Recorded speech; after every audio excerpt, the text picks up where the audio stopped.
melhor lugar do mundo é a nossa casa, onde a gente é feliz com a nossa versão mais pura e sem filtro. Eu sou Rafael Lake e tô abrindo para você a minha casa na árvore, o esconderijo onde minha imaginação e pensamento vão ficar livres antes de dormir para trazer reflexões sobre temas variados, então por favor entre e fique à vontade. Olá, seja bem-vindo a mais um episódio do podcast Casa na Árvore. O episódio de hoje vai trazer um momento um tanto atual, mas com uma discussão já antiga. Nunca foi tão importante a gente falar do meio ambiente, a gente entender o quanto a natureza impacta na gente e a gente impacta na natureza, é isso mais importante nesse momento. A gente está vendo uma crescente já há bastante tempo de queimadas na Amazônia, do nosso governo passando a boiada durante o Covid, enfim. A situação não está muito fácil. E aí, eu sou um apaixonado pela natureza. Eu amo natureza. Eu estou sentindo agora nessa quarentena falta de ter verde, de ver o verde, de estar pisando na grama, enfim. Tem uma relação com os animais em geral que é muito próxima. Eu sou louco por animais. E aí, para conversar sobre isso comigo, eu chamei alguém que é mais louco que eu por animais e que é mais louco que eu por natureza. Tudo bem, Pedro?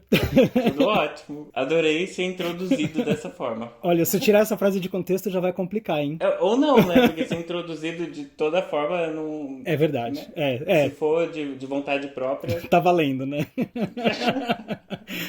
Ó, gente, o Pedro é biólogo, é fotógrafo, é professor de educação fundamental, fez um intercâmbio na Nova Zelândia, é apaixonado por viagem, especialmente nas que estão ligadas à natureza, e para quem me acompanha já há um tempo, sabe que foi ele que foi pro Peru cobrir o Viajabi numa das viagens recentes aí que ocorreram no ano passado. E que natureza linda, né? Né? Que natureza linda nesse Peru. O Peru é maravilhoso, gente. Quem quiser, aliás, ver os relatos do Pedro lá no Peru, tá tudo no blog, lá no viajabi.com.br. É só entrar por lá, procurar os posts do Peru que vocês vão ver. E Pedro, que situação louca que a gente tá vivendo em relação ao meio ambiente, não?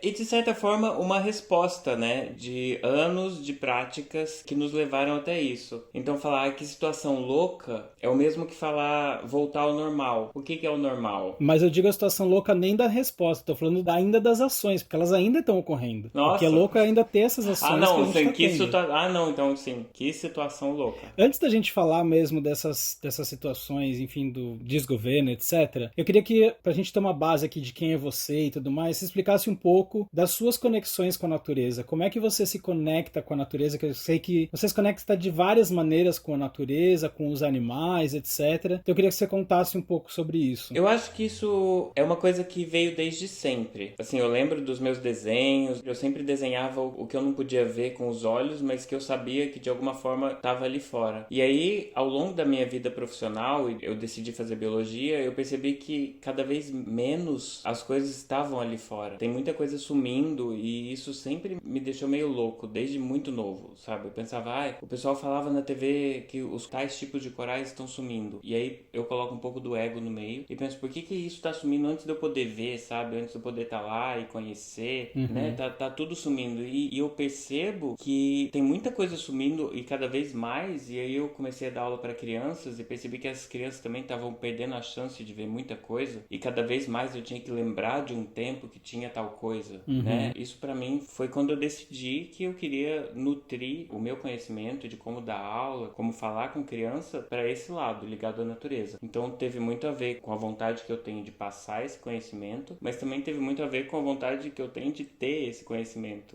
sabe? Enquanto ele é possível. Sim. Você adquirir conhecimento e passar tá muito interligado também, né? Sim, sem dúvida. Como é que eu vou falar, né? Hoje em dia a gente pensa que daqui a pouco não vai ter mais urso polar, sabe? Eu cresci vendo a imagem do urso polar, né? Um animal tão... Eu não sei, não consigo imaginar pessoas da minha geração imaginando um mundo sem urso polar, né? Mas a gente consegue claramente imaginar um mundo sem a internet, ou um mundo sem o computador, um mundo sem essas coisas. Então, é muito lindo que tudo esteja evoluindo, mas ao mesmo tempo, como é que eu vou crescer sem nunca ter visto um urso polar pessoalmente? Tipo, nossa, um urso polar. E fora do aquário, né?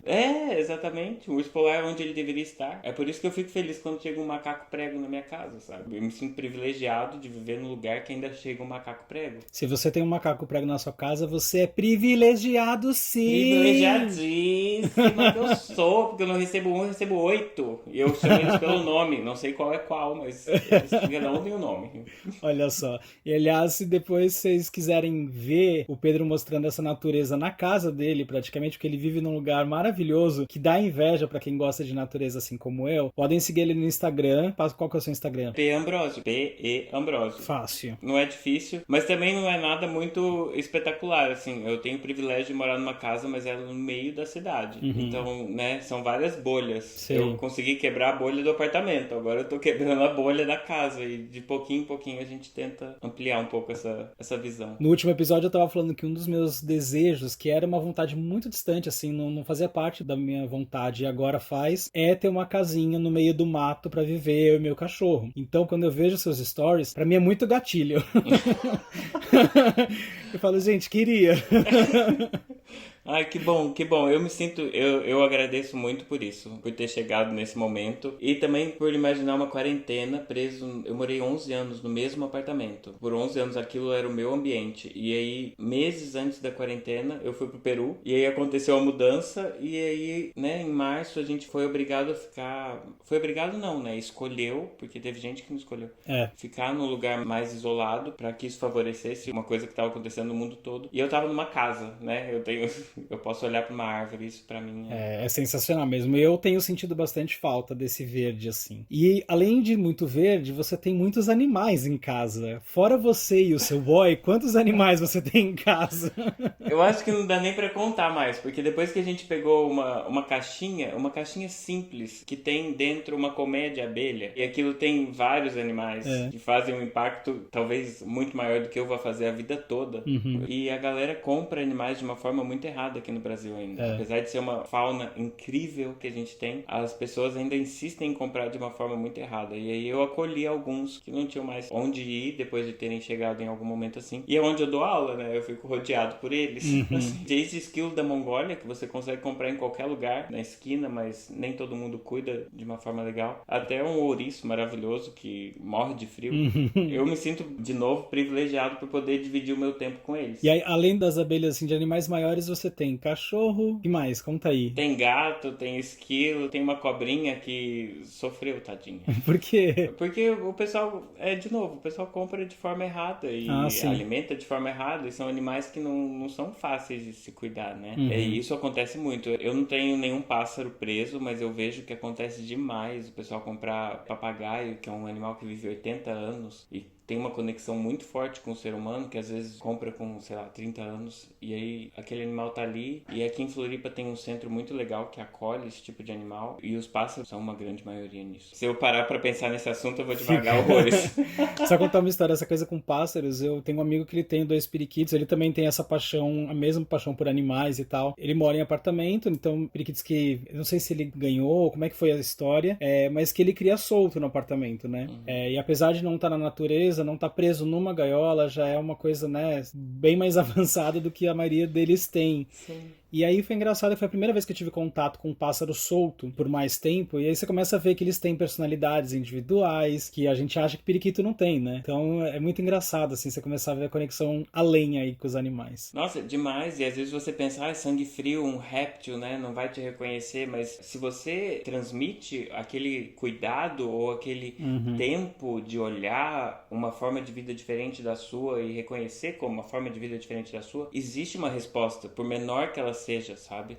Às vezes eu vejo pessoas que colocam aquelas casinhas de beija-flor e o beija-flor para no dedo. Imagina, né? Isso é uma resposta, é uma interação e é verdade. Muitas vezes passa ignorada por vários olhos. E me fala uma coisa, falando de sustentabilidade, que é um termo que é popular agora, todo mundo fala de sustentabilidade, de ser sustentável e tal. O que é isso? O que é sustentabilidade? Como a gente pode definir isso? Eu acho que a definição parte de cada pessoa. Eu, particularmente, entendo sustentabilidade, estudei sustentabilidade para entender que é olhar ao seu redor, se excluir daquela situação e entender que tudo que está ao seu redor precisa continuar para mais gerações além do seu tempo de vida, né? Então, viver de forma sustentável é reconhecer que você é passageiro em um sistema que precisa continuar. Então, quais são as escolhas que você faz para que isso seja possível para outras gerações, de várias que já existiram antes, várias que poderiam existir depois, dependendo das suas escolhas. Eu imagino sustentabilidade sustentabilidade como as escolhas que você faz para tornar possível o futuro. Sim. Né? A continuidade de sistemas que são saudáveis. E a gente está correndo um grande risco para essa sustentabilidade aqui no Brasil agora, né? Porque a gente tem a Amazônia como pulmão do mundo. Até queria que você explicasse um pouquinho do porquê que a gente considera a Amazônia o pulmão do mundo. E a gente vê queimadas acontecendo, a floresta diminuindo, né? Porque, enfim, tem cada vez menos. E o impacto que isso tem no Brasil, na nossa saúde e no mundo inteiro. Eu acho esse assunto que também tem dimensões enormes. Se você para pensar na Amazônia como pulmão do mundo, cientificamente isso não faz muito sentido, porque microseres que vivem nos oceanos, oceanobactérias, que são responsáveis pela circulação, né, pelas trocas gasosas que seriam cientificamente o pulmão do mundo. Mas isso não significa que a Amazônia não tenha sua importância em um ecossistema que é um planeta, né, limitado. Então aquilo pode não ser o pulmão, mas pode ser, quem sabe, o coração, porque a gente sabe que a Amazônia é alimentada pelo deserto do Saara. Então percebe como isso tudo é um ciclo, né? E a gente pensa no pulmão e aí fala, não, a Amazônia é o pulmão do mundo. Cientificamente não é, mas é importante você pensar como uma coisa que respira. É uma floresta imensa e as plantas respiram, então isso impacta tudo. Impacta a sua vida, impacta o futuro da economia, impacta o futuro financeiro, impacta tudo, né? Então é pensar como tudo como uma coisa contínua. Você é uma ligação com tudo. É muito Avatar.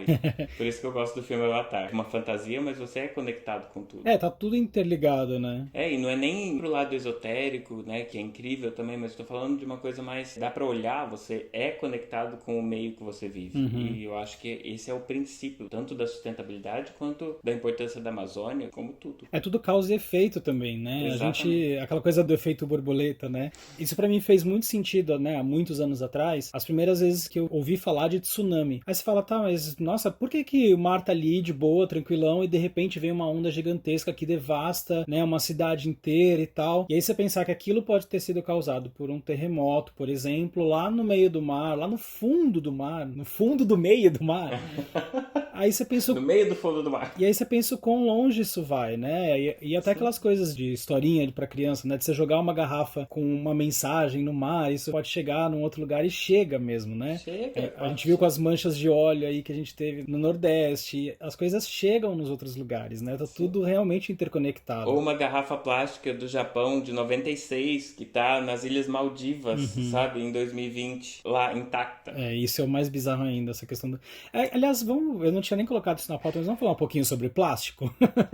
Vamos, que é importante. É importantíssimo, Rafa. Inclusive, eu queria fazer só um parêntese. Aquela série do Zac Efron, eu vi muitas críticas falando que ele tava expressando o óbvio. Mas aí você tem que pensar qual é o óbvio ao redor de você, né? Porque às vezes aquela mensagem pode ser muito óbvia pra você, mas é o que o povo precisa ouvir, é o que as pessoas precisam ouvir, né? Eu acho muito bom que as pessoas sintam que é muito óbvio. Isso significa que, né, elas já estavam por dentro do assunto, né? Mas conta que série que é essa, só explica aí pro pessoal. É uma série chamada Down to Earth, de volta pra terra, assim, com os pés na terra, do Zac Efron, e é um crush pessoal, eu confesso, então qualquer coisa que ele fizer eu vou defender, mas nesse momento ele se preocupa em passar uma imagem para aquelas pessoas que o acompanham sobre energias renováveis, que eu acho que é essencial, né? Antes da pessoa aprender matemática na escola, eu acho que ela deveria aprender que existem energias renováveis e que a opção elétrica, né, da hidrelétrica não é a única. Então isso eu acho muito importante dessa série. Foi por isso que eu achei importante fazer esse parênteses, porque se você acha que é o óbvio, ótimo, mas insista nesse óbvio. Insista em divulgar esse óbvio, porque, né, tem pessoas que estão fazendo escolhas que são muito duvidáveis em relação a este ponto. Há vários pontos, né? Se a gente pensar que tem gente que votou no Bolsonaro, falar o óbvio não é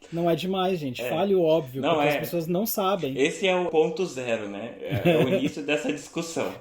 Eu acho que aquele marco zero ali que começou, mas voltando ao plástico. Pessoas da minha geração, eu sou de 88, eu vi o crescimento do copo plástico, né? Nossa, como é bom não ter que lavar o copo plástico na festinha da criança, né? Tipo, o copo de vidro não quebra. Nossa, que legal. Tipo, se precisar de 700, teremos 700 para 20 pessoas. Não tem problema, tá ali. E pensar que esse plástico, o mesmo plástico que foi usado 500 anos atrás, está aqui ainda. Ele com certeza está em algum lugar. Isso é um fato científico.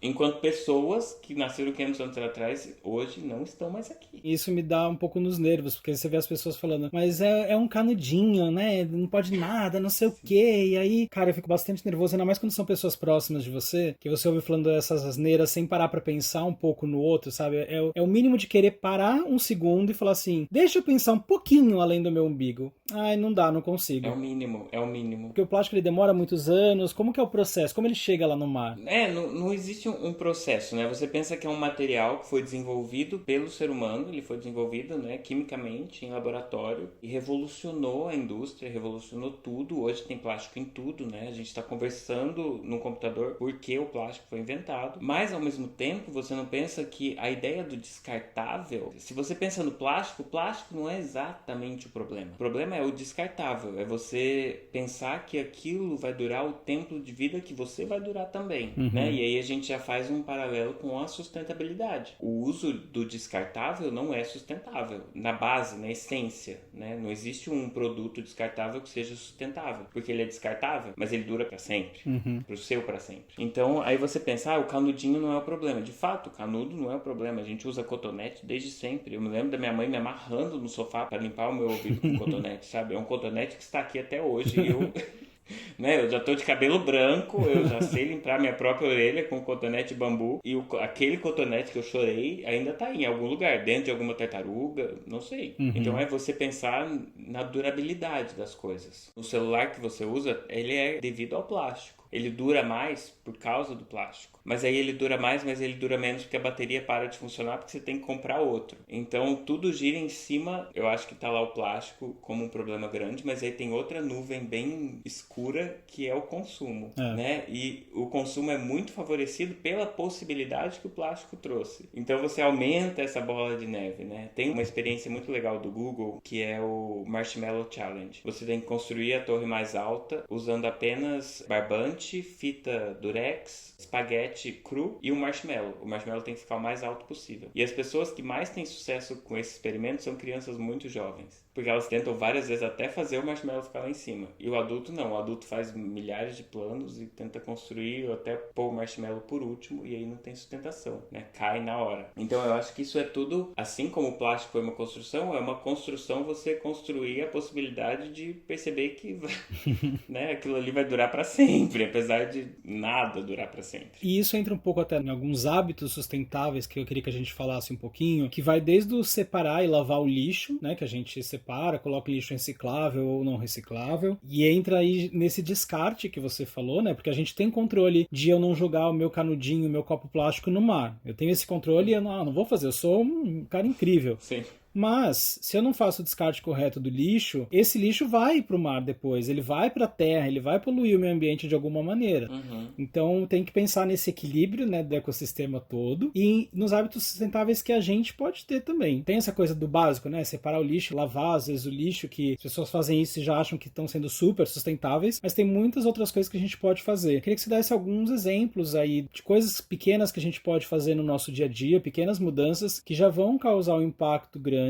E aí é sempre pensar, até citando uma frase de um vídeo que você me mandou, da Ana Maria Borges. Maravilhosa. O outro sou eu. Então você tem que sempre pensar, né, nesse efeito. Então falar um pouquinho desses hábitos sustentáveis. Eu acho que é muito legal também que você tenha trazido a Ana, que ela fala também sobre o conjunto, né? Quando eu falo sobre o coletivo, eu tô falando muito mais sobre mim mesmo, né?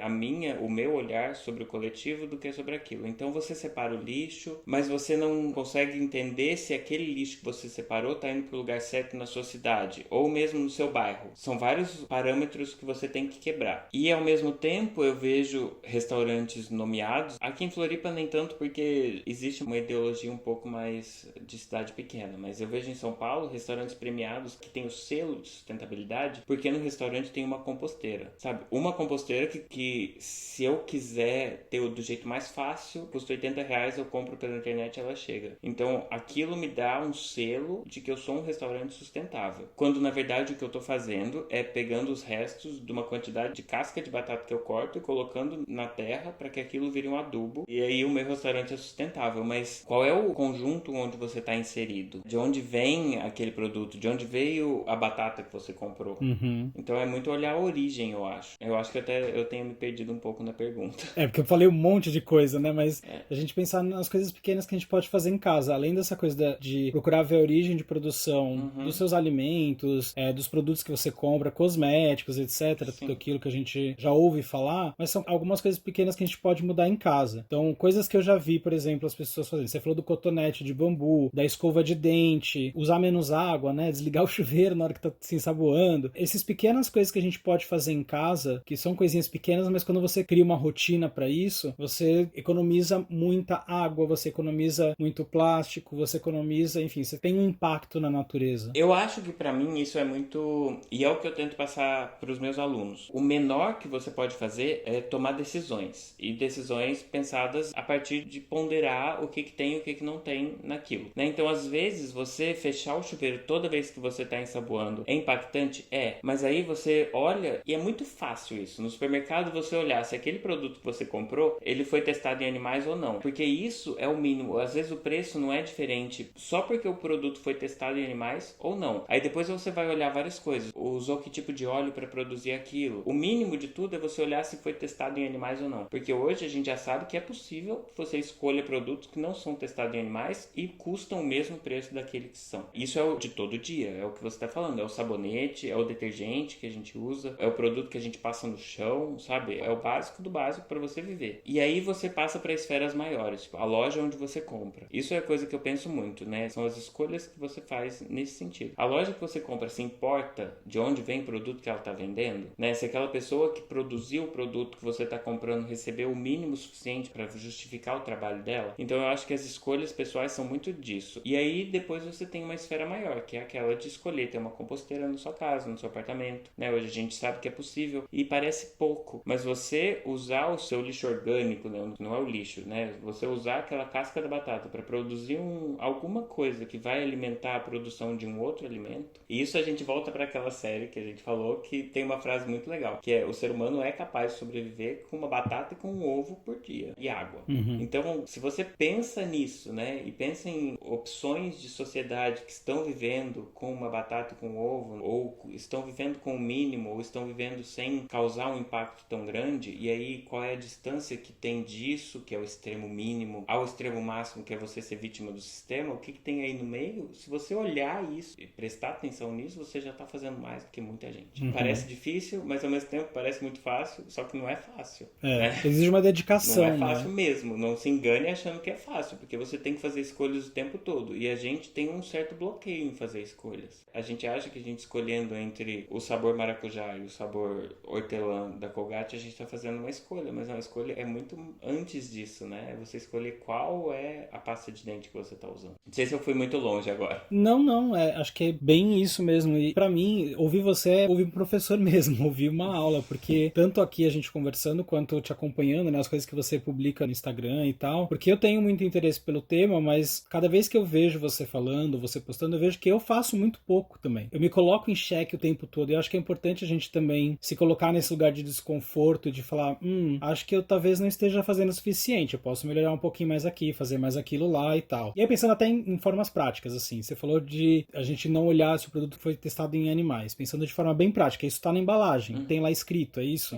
Tá marcado ali. E a gente sabe que é possível que não seja testado em animais. E aí você pensa, mas por que eu não concordo que algo seja testado em animais? E aí eu voltei para minha própria graduação. Fiz graduação numa faculdade conceituadíssima de ciências biológicas que usava cachorro, que usa, né, cães beagle em massa. Se eu quisesse fazer um teste para curar a doença do camarão, eu pegava sangue do beagle, que estava lá disponível para pegar sangue do beagle, e testava se aquele produto que eu tinha desenvolvido era eficaz ou não. E eu, falando pessoalmente, e é uma coisa minúscula perto do que é possível dentro de uma universidade pública no Brasil, consegui grandes resultados com a minha pesquisa em camarões. Mas aí eu paro para pensar que por várias vezes eu liguei no Biotério e eu falei, eu preciso de sangue de um cachorro. E eu estava testando onde foi o erro desse ciclo, né? Onde que a ciência parou de pensar no ser vivo em detrimento daquilo que era um desenvolvimento pessoal meu, de um estudante de ciências biológicas. E meio que invalida todo o resultado positivo que eu tive, porque eu parei pra pensar que tinha um sistema meio errado acontecendo no meio. E apesar de você talvez não lidar contra ou não brigar contra isso, refletir sobre isso e entender que isso acontece e reconhecer o privilégio de estar ali, né, podendo, eu acho que talvez eu teria sido mais feliz na minha vida acadêmica se eu tivesse essa maturidade que eu tenho hoje, de reconhecer e não ficar revoltado só por ficar revoltado, né? Pensar o que eu poderia fazer para que isso não fosse mais assim. Sim. Mas isso é maturidade também, né? E aí só vem com o cabelo branco. Não tem jeito. E ouvir, né?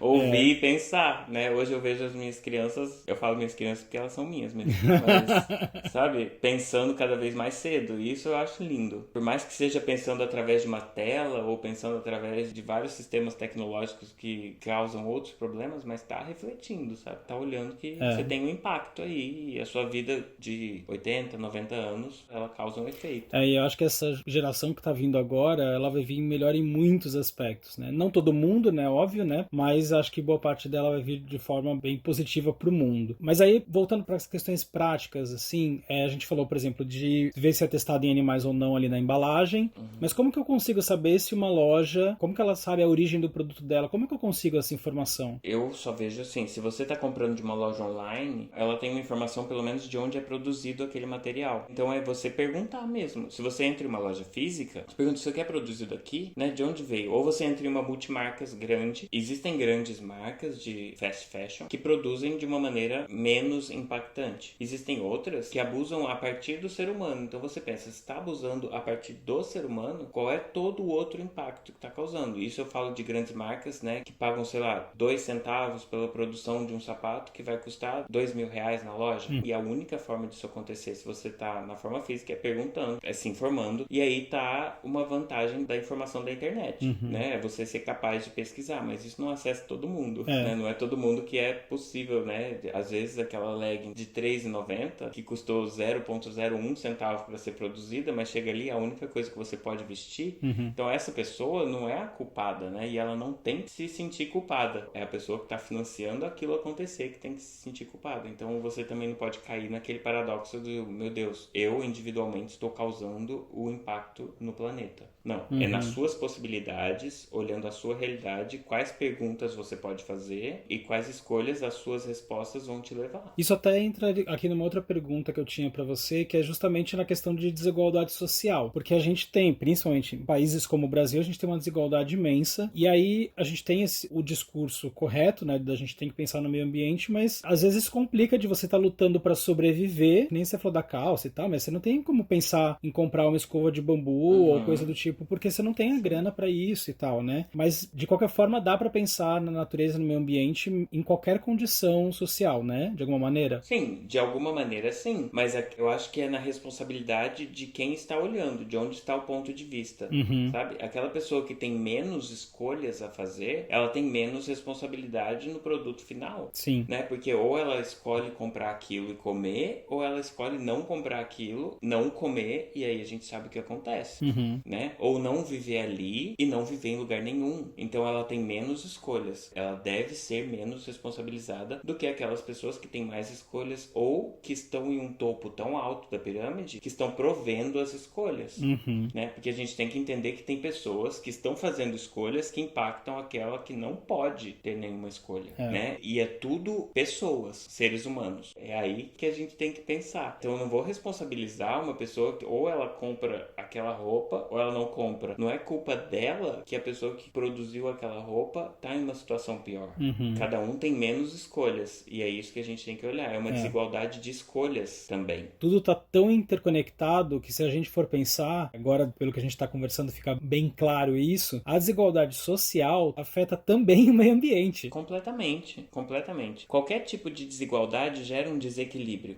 E se a gente olha o mínimo possível, sabe? Você tem um aquário com água, pedrinhas, uma planta e um peixe beta. Se aquilo tá desequilibrado, alguma coisa vai dar errado e o peixe vai morrer.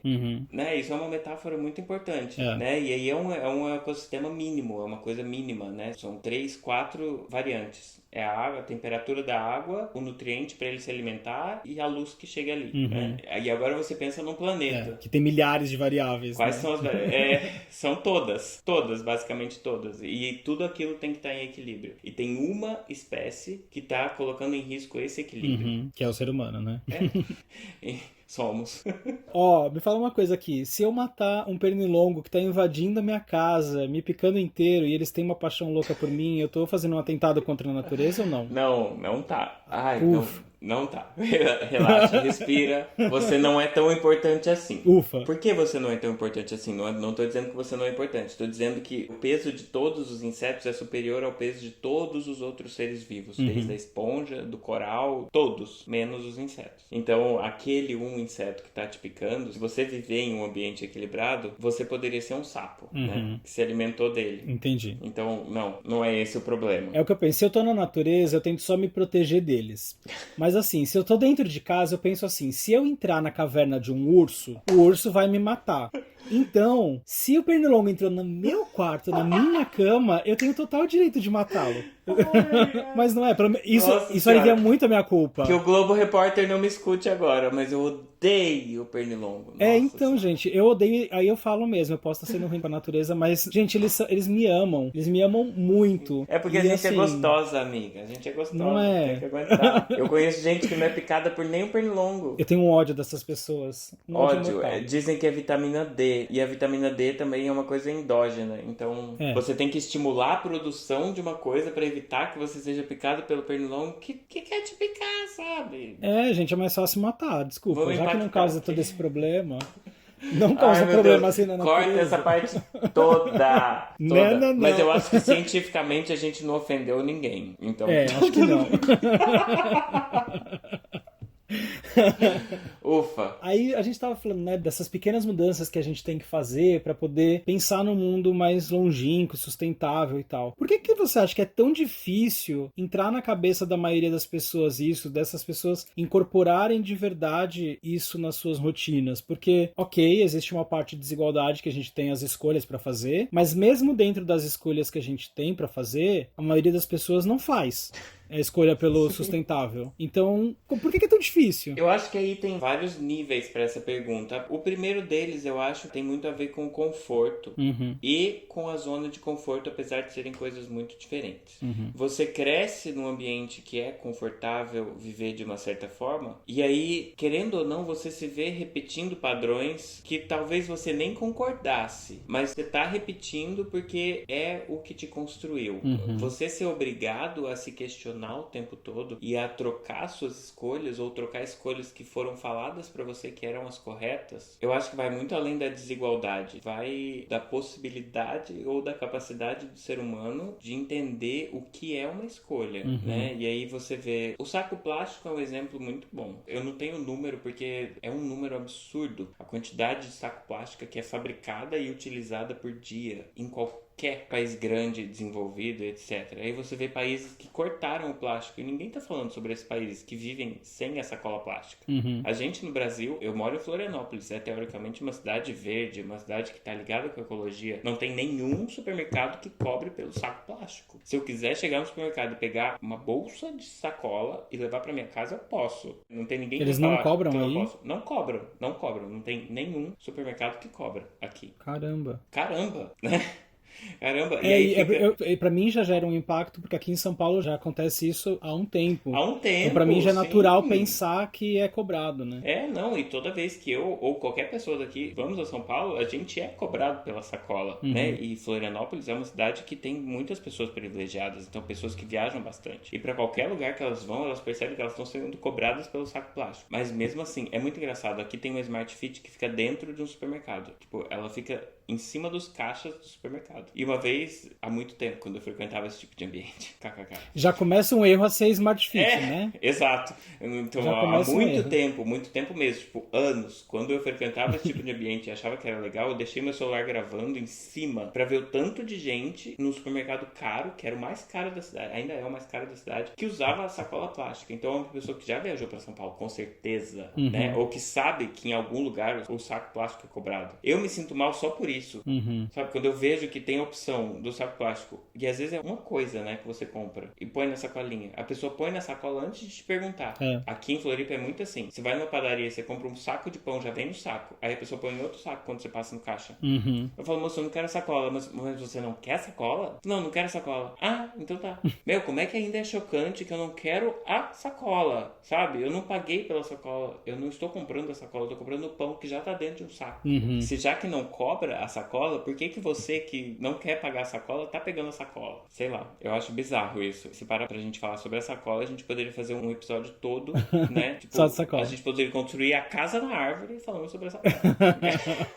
E aí, Pedro, quando a gente fala dessa questão de, né, das pessoas não entenderem e às vezes não quererem entender, né, não querem tomar ação, tenha consciência, que eu acho que é pior do que não ter consciência, você ter a consciência e não agir, né? Sim. Tem umas pessoas que falam, e eu concordo, que você constrói a tolerância intolerando o intolerante. Você constrói tolerância não tolerando o intolerante, sim. Por que que a gente não pode tolerar o intolerante? Porque ele causa um desequilíbrio aí, né? É porque se já foi considerado intolerante, por que foi considerado intolerante? Quem considerou intolerante? Isso tudo tem que ser pensado também, porque são escolhas. Que eu posso ser obrigado a pensar que é intolerante tal coisa, mas aí você pensa, é intolerante você usar 2 sacolas plásticas para carregar uma garrafa de vinho, porque talvez ela rasgue e derrube a garrafa de vinho, sendo que foi a garrafa de vinho que você comprou, então é ela que você deveria estar preocupado em proteger, né? E não é proteger pegando coisas que você não comprou, que não vão impactar a sua vida depois, né? É uma sacola que vai ficar aí para sempre. Sei lá, a gente volta pra sacola. Eu voltei pra sacola. Acho melhor a gente cortar essa parte e seguir a partir daí. É que a sacola me deixa puto, Rafael. Eu imagino. Nossa senhora. Leva 2 pra não rasgar. Meu cu! Como é que você faz? Agora me deu curiosidade aqui. Como é que você faz? Eu tô me sentindo atrasado nisso já também, mas quando eu saio com os cachorros, eu ainda uso uma sacola de plástico. Eu queria entender como que você faz pra pegar o cocô do cachorro, pra não deixar os outros pisarem. Amigo, isso é muito...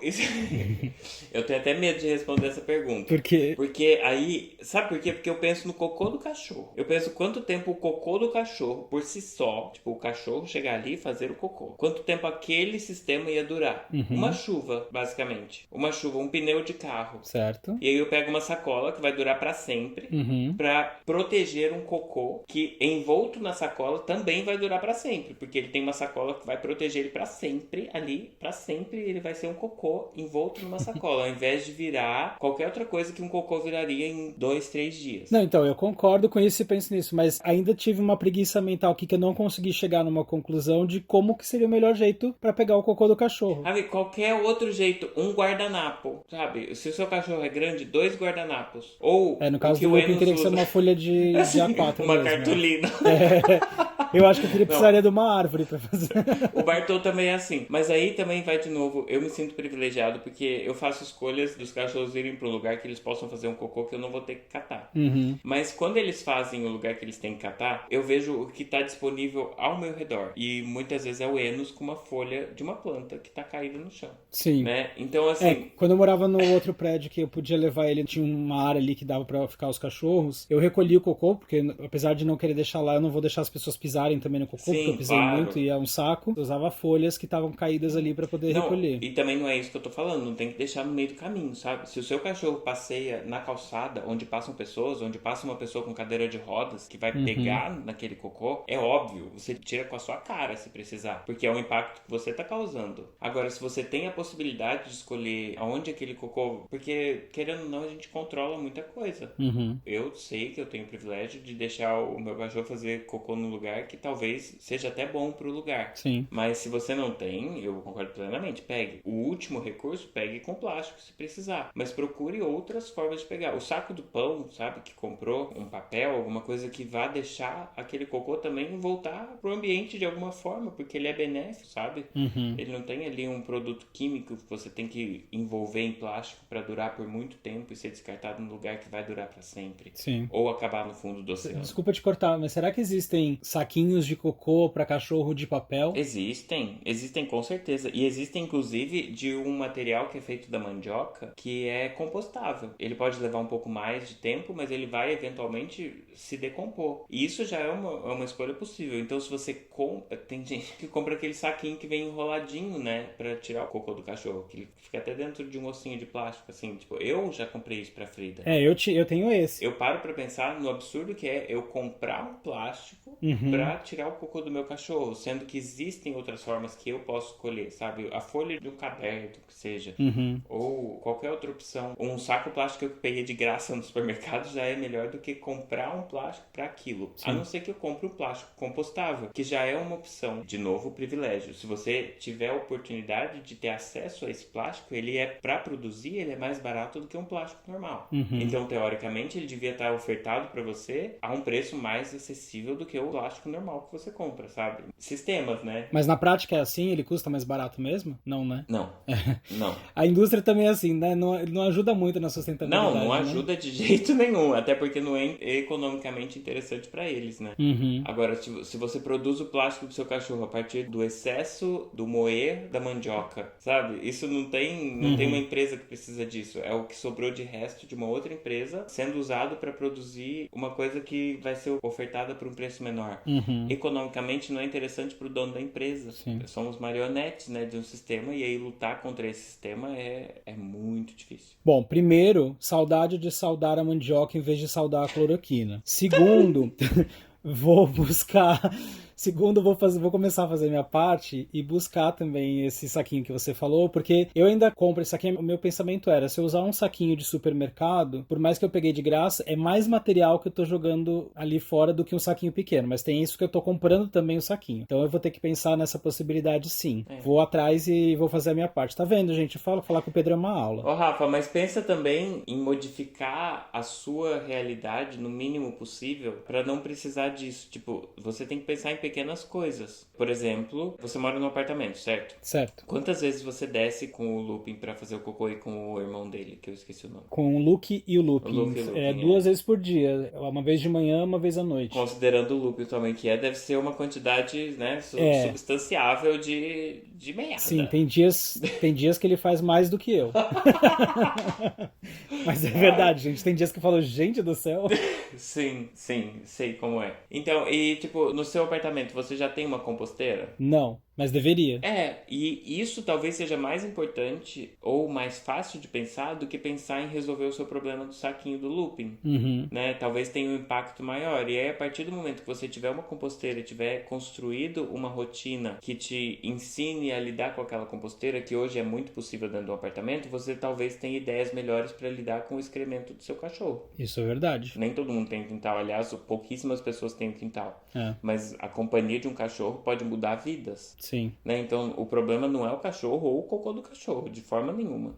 O problema é a gente estar embrulhando para presente um cocô que talvez durasse 3 dias, a gente está fazendo ele durar 450 anos. Verdade. Embrulhado mesmo. Muda o destino daquele lixo também, né? Se você tivesse uma forma de mandar o cocô do cachorro pro lixo orgânico, é para lá que ele iria. É uma possibilidade orgânica. Agora você está embrulhando ele e está fazendo ele ir pro descarte do plástico, que é um descarte que dura para sempre. Sabemos que o plástico está aí para sempre. Sim. Então é pensar nisso, né? O que você pode fazer antes disso. Se você não tem opções, daí obviamente vai usufruir de uma invenção humana que é o plástico. Mas esse deveria ser o último artifício. Lição aprendida, tarefas anotadas, e já vou começar a pensar nisso. E não é pra ser fácil, tá? Não se frustra. O ser humano também tem muita dificuldade em lidar com a frustração. Sim. E a gente tem que aprender a lidar com a frustração. Faz parte da vida não ser capaz de fazer certas coisas e ser muito bom em outras coisas e ser médio em outras. Sim. Se não for possível, aceite aquilo e olhe para o que é possível. Sim. Isso é meio bíblico até, né? Tipo, deve ser chinês, muito antes da Bíblia, mas aceitar aquilo que eu não posso mudar e mudar o que eu posso mudar. Exatamente. E entender onde você pode mudar, né? E é por isso que, assim, no meu caso, como eu falei no começo, eu tenho muita afeição pelo tema, mas acho que faço muito pouco. Então, gravar esse episódio com você, acho que tinha até um fundinho de, tipo assim, eu quero aprender pra começar a fazer de verdade.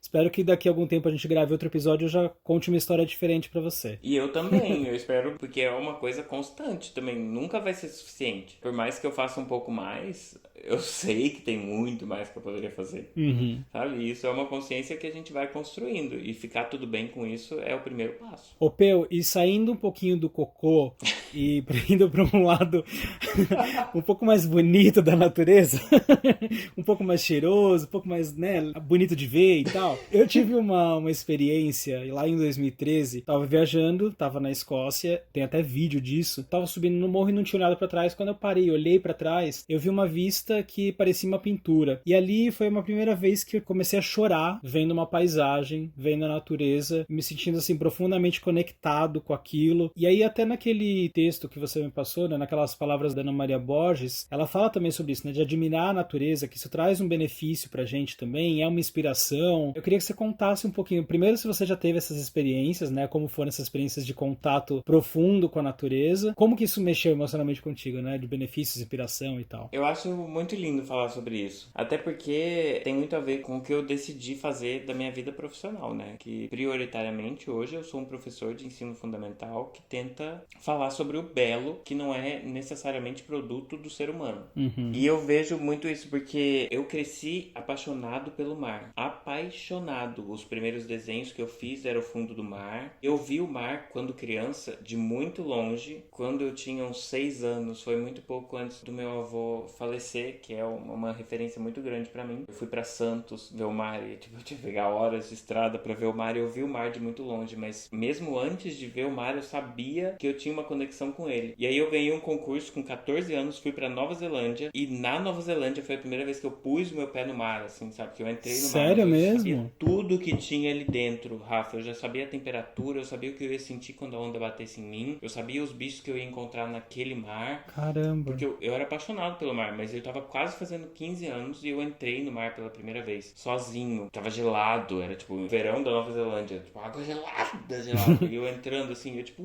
eu sou uma sereia, que eu nasci, bati os braços, assim, sabe? Só te cortar e explicar para as pessoas, você não é de Floripa originalmente, né? Por isso você não tinha visto o mar, né? Não, eu sou de Franca. Porque as pessoas devem pensar, de uma ilha e não viu o mar.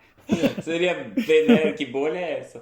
Não, eu sou de Franca, interior de São Paulo. Uhum. E a minha família nunca foi de viajar. Nunca. Tanto é que quando eu tive a oportunidade de ir pra Nova Zelândia, foi tipo, era o evento da família. Uhum. Né? E aí eu entrei em contato com o mar. E aí pouco tempo depois eu entrei em contato com o golfinho, que eu sabia que era o bicho que eu mais gostava no mundo. Se eu pudesse escolher vir em outra forma, eu ia vir um golfinho e sair quicando pelo mar, sabe? Uhum. Eu sabia que era isso. E aí pouco tempo depois de eu entrar em contato com o mar e ver uma onda bater na minha cara, eu vi um golfinho. Ai, que legal. E aí, pouco tempo depois, eu tava numa expedição, que eu não sabia nem como é que eu tinha chegado, tipo, eu era um adolescente. E eu tava vendo um golfinho que, tipo, daquela espécie só devia ter, tipo, 30 no mundo. Que é um golfinho típico da Nova Zelândia, ele é muito pequenininho, o adulto tem 1 metro. Nossa. Então, eu tava vendo aquilo e eu era muito... metade da idade que eu tenho hoje. E eu tava vendo aquele golfinho que, né, hoje, graças a, sei lá, Beyoncé, sei lá quem, né, tem bastante, né? Então, a Nova Zelândia conseguiu fazer aquela população crescer. Mas, ao mesmo tempo, eu penso que eu vi uma lula gigante, que talvez tenha gente que nunca vai ver uma lula gigante. Então, é de novo o que a gente falou bem no começo, sabe? A minha conexão com a natureza era perceber que, meu, desde os dinossauros, o que aconteceu com os dinossauros? Foi culpa deles? Que veio um meteoro e que mudou toda a face da Terra? Não sei. Mas se a gente for eliminado agora, não vai ter outro ser pra culpar, senão a gente. Uhum, é verdade. Né? Tipo, é óbvio que fomos nós. É melhor esperar um meteoro pra gente ainda conseguir botar a culpa em alguém, porque senão, se não Né? for um meteoro, tipo, é nós o meteoro mesmo. vai vir escrito: estou matando os humanos. E o humano vai falar: porra, a porra do meteoro me fodeu. Não, sabe? É bem isso mesmo. Meu amor, olha pelo drone, olha a imagem maior do Bigger Picture. Eu tive um pouco essa sensação que você falou de ver coisas que estão prestes a não existir mais e tal, quando eu fui pra Namíbia. Porque, cara, foi assim, surreal ver animais no seu habitat mesmo, ver eles ali na natureza de fato, na natureza selvagem. E alguns eu vi em centros, né, que cuidam de animais, que não conseguem mais voltar pra natureza. Mas foi muito especial, assim, de ver ali e pensar que, que, cara, cada vez menos, a gente tem tão... A África parece gigante, né? E é gigante, é um continente ali enorme e tal. Mas se você pensar no tamanho do planeta, quantos espaços existem onde animais circulam livremente, né? É cada vez menos, cada vez menor, e me dá um pouco de desespero pensar nisso. Sim. E isso é uma conexão. Os animais são tão melhores que a gente. E eles provavelmente não pensam que são melhores que a gente, né? Eles só pensam que são tão importantes quanto. Mas eles são. Sim, mas não. Mas eles são. Mas se a gente fosse de boa, se a gente fosse good vibes, não ia ter que ser, entendeu? É verdade, eu concordo. Então é culpa nossa também. Você vai pra África, você percebe que a porra da girafa tá em extinção. Nossa, gente, que bizarro. Eu cheguei na África, eu achei que eu ia ver girafa em todo lugar. Eu falava, nossa, girafa, cadê a girafa? Não vê girafa, né? Você vai safari, a girafa é o momento ápice do safari. Você, nossa, vê uma girafa. Você sabe que eu vi bastante girafa até. Na Namíbia, pelo menos, tem bastante. Mas eu não vi leão. E não vi rinoceronte. Nossa, rinoceronte é raríssimo. É bem raro. O rinoceronte é raríssimo. É mais do que a girafa. Eu falei da girafa porque é emblemático, né? Você imagina, você fala África, você vê aquela... A girafa é o símbolo, né? Como é que é o nome? Aquela acácia, o pôr do sol e o pescoço de uma girafa. Tem poucas, tem pouquíssimas. Mas não tem rinoceronte tanto na natureza, porque se você for no parque de diversão que tem tipo de um zoológico lá tem rinoceronte, né? Que ele poderia estar na natureza reproduzindo. Isso é um outro assunto que, se a gente quiser, a gente pode marcar um podcast pra falar sobre isso. Porque também vai muito da escolha humana de que tipo de zoológico você tá criando. Hoje eu consigo enxergar centros de... Você assistiu, por acaso, aquele documentário do Rei dos Leões, da Netflix? Não. Eu assisti O Rei Leão. É isso? Também não. Esse daí eu não vi. É muito legal. É muito legal, não. É muito triste. São pessoas que, inclusive, eu acompanhava no Instagram como defensores do meio ambiente, né? Que tem ambientes voltados para recuperação animal e muito voltado aos felinos. E aí o documentário me mostrou que é completamente voltado no lucro da visitação. Mesmo a mulher que defendeu o zoológico, sabe? Tipo, a luta dela era contra o zoológico e o que ela fez foi criar um zoológico que fazia exatamente a mesma coisa para defender daquele outro, sabe? Então vai muito, de novo, da escolha daquele ser humano que em algum momento se desvirtuou do foco e se sentiu mais importante do que qualquer outra coisa. Mas vamos marcar esse podcast. Aliás, se vocês que estão ouvindo quiserem esse podcast, deixa um comentário lá no Instagram, podcast Casa na Árvore, porque é um assunto que eu vou amar conversar. A gente podia fazer um só de bichos. Seria muito legal. Seria muito legal, porque tem várias categorias para esse assunto, né? Desde o uso de golfinhos e cavalos em recuperação de pessoas com síndrome de Down. Então, nossa, verdade. Tem categorias incríveis. Então guarda aí que a gente vai fazer um outro então sobre isso, tá? E aí, antes da gente encerrar, eu queria trazer dois temas aqui, quase que paralelos, mas similares, que eu tirei um pouco também daquela fala da Ana Maria. Tem muito do que eu acredito aqui também. Que ela fala da simplicidade, que o essencial é simples, que acho que é uma fala do Maturama. Sim. E que somos todos natureza, né? Que você tem que olhar o outro pelo olhar dele. Então você olhar um cachorro pelo olhar do cachorro, olhar o ser humano pelo olhar do ser humano, olhar para a árvore pelo olhar da árvore, e tem muito a ver com a empatia que nem entre os humanos a gente não tem. Nossa, isso é muito bonito, né? Eu tô com muitas lágrimas nos olhos de pensar nisso, porque ao mesmo tempo que é extremamente lindo e utópico, é extremamente simples, né?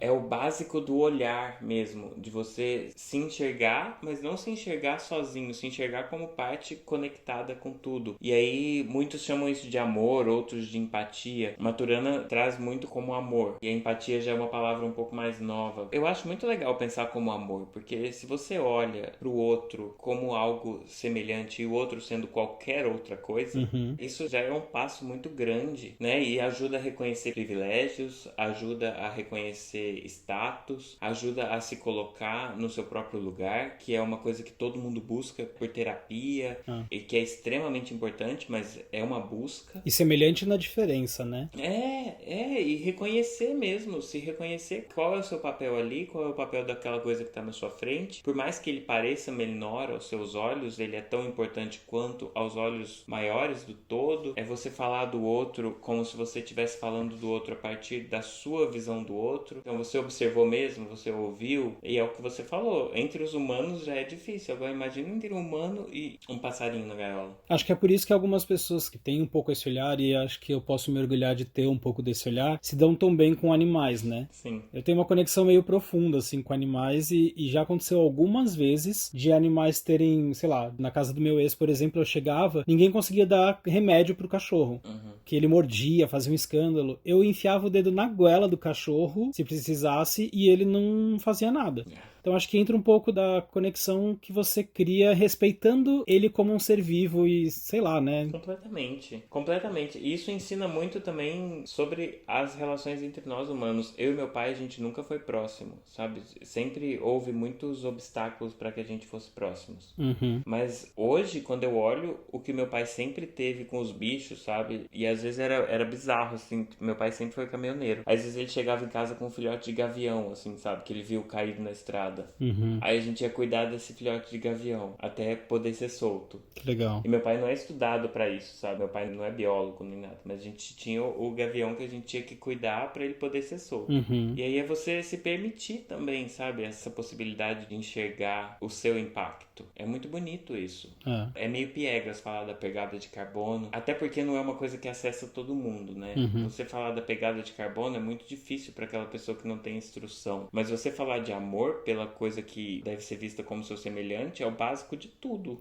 Né? É o básico de qualquer religião. É o básico de qualquer crença de bondade, de good vibes. É o básico. Exatamente. Bom, olha só, a gente já tá falando bastante de animais, já estamos entrando no assunto do nosso próximo episódio, do nosso próximo podcast que a gente vai gravar junto. A segunda gravação. Então, Pê, eu queria te agradecer pela participação. É sempre incrível falar contigo, sabe que eu gosto muito de você e te admiro muito em tudo o que você faz. Te seguir, acompanhar as coisas que você posta, as conversas que a gente tem é sempre muito inspirador pra mim. Então deixa aí as suas redes sociais para as pessoas te seguirem e também se inspirarem. Rafa, pra mim é uma honra esse convite, muito obrigado. Eu acho que espalhar a mensagem que a gente tem e que a gente acredita, por mais que ela não seja muito válida, se você acredita naquilo, sabe, faz aquilo ser bom pro outro, não desrespeita ninguém, não invade o espaço de ninguém. E é o que eu tentei fazer aqui e é o que eu tento fazer todo dia. Muito obrigado. Minhas redes sociais, meu Instagram é P.Ambrosio, P.E. Ambrosio, e a partir de lá a gente conversa se precisar. Combinado então. Valeu mais uma vez, Peu. E ó, você, se gostou desse episódio, se quer comentar alguma coisa sobre o que a gente conversou aqui, passa lá no Instagram do podcast, que é podcast Casa na Árvore, deixa seu comentário lá pra gente continuar essa conversa. Aqui a ideia de todos os episódios é sempre iniciar um papo, mas é legal trazer vocês pra conversa, eu quero ouvir vocês também, tá? Então passem lá, se quiserem me encontrar também nas redes sociais, só procurar por Rafa Lake, que vocês vão me achar, a gente também pode conversar por lá. Na semana que vem a gente traz mais um papo e vai ser um especial de Dia dos Pais, então espero vocês, vai ser um papo um pouco diferente. E você então seja sempre bem-vindo à minha Casa na Árvore. Um beijo e tchau! A gente se fala, a gente se vê. Não, esse é bordão de outra pessoa. Uma boa noite pra você e até amanhã. Ai, ai.